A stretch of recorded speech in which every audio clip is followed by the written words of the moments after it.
สมรภูมิวิชาการกับ 6 ทีมดวงอาทิตย์ระดับประเทศ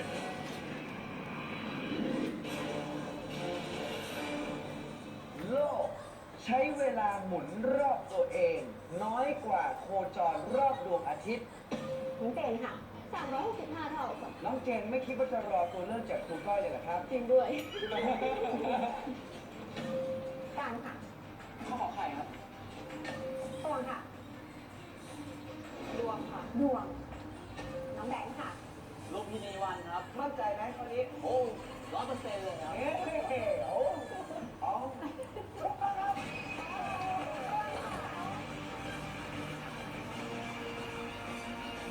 ทีมใดจะได้เป็นตัวแทนของสายนี้ติดตามลุ้นได้ในเด็กไทยดรีมทีมทุกวันจันทร์ถึงวันศุกร์ 18:20 น. ทางอมรินทร์ทีวี HD ช่อง 34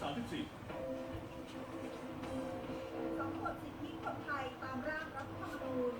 รัฐจึงจัดให้มีกลไกที่ช่วยให้เกษตรกร